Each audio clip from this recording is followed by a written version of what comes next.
Shalom, saudara terkasih dalam Tuhan. Jumpa lagi dengan saya Dieter Nicholas dalam renungan singkat.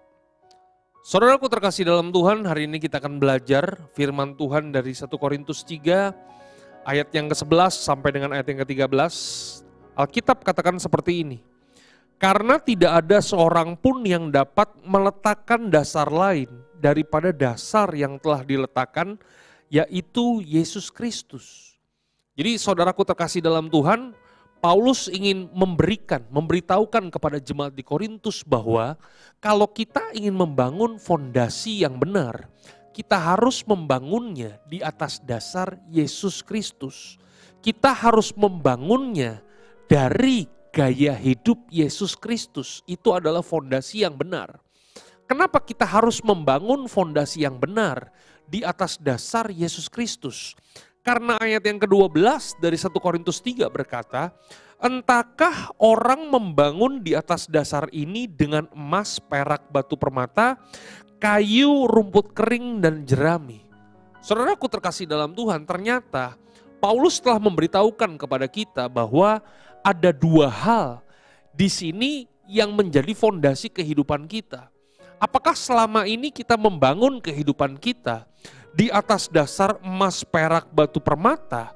Atau jangan-jangan selama ini kita telah membangun iman kita, membangun kerohanian kita, membangun kekristenan kita di atas dasar kayu, rumput kering, dan jerami? Ada dua hal yang berbeda Bapak Ibu. Kenapa seringkali kita ada di posisi kita membangun di atas dasar emas, perak, batu permata, sedangkan di sisi yang lain kayu, rumput kering, dan jerami? Karena Alkitab katakan seperti ini dalam ayat yang ke-13, sekali kelak. Ya, kata sekali kelak itu penting Bapak Ibu, kenapa? Karena pasti terjadi. Oke? Karena sekali kelak pekerjaan masing-masing orang akan nampak.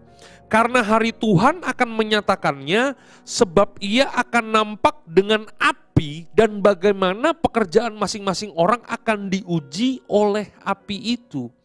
Saudaraku terkasih dalam Tuhan, ya, di sini Alkitab dengan jelas berkata bahwa sekali kelak hari Tuhan akan menyatakannya dan ia akan nampak seperti api.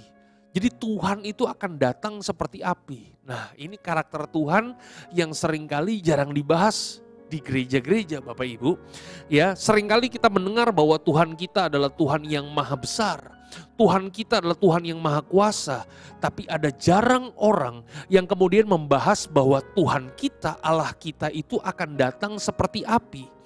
Kenapa Tuhan akan datang seperti api? Karena Tuhan ingin menguji yang di dalam kita ini terbuat dari apa. Kalau yang di dalam kita ini terbuat dari emas, perak, batu permata, ketika hari Tuhan akan nampak dan dia akan datang dengan api, maka kehidupan kita akan semakin dimurnikan oleh Tuhan. Tetapi kalau apa yang ada di dalam kehidupan kita, ini adalah kayu, rumput kering, dan jerami. Dan sekali kelak Tuhan datang, hari Tuhan datang menyatakan dirinya seperti api, maka api itu datang akan menghanguskan kehidupan setiap kita. Jadi Tuhan datang seperti api itu bukan Tuhan datang dengan maksud jahat. Tapi Tuhan ingin supaya ketika ia datang, yang pertama dia ingin memurnikan kehidupan setiap kita. Atau jangan-jangan kita hangus karena api tersebut. Oleh sebab itu di hari-hari terakhir ini mari kita mau menintrospeksi kehidupan kita. Selama ini yang kita bangun di atas dasar apa Bapak dan Ibu? Kalau apa yang kita bangun dibangun di atas dasar emas, perak, dan batu permata, maka ketika api itu datang, maka kita akan semakin dimurnikan.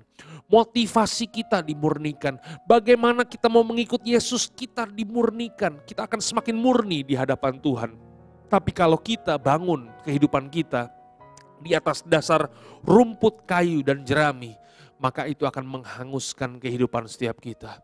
Oleh sebab itu hari ini saya berpesan kepada setiap kita bahwa bangunlah dasar kehidupan kita di atas dasar Yesus Kristus. Milikilah gaya hidup Kristus, karena suatu hari kelak ketika hari Tuhan dinyatakan melalui api, kita akan semakin dimurnikan di dalam Tuhan. Tuhan Yesus memberkati Bapak Ibu. God bless you.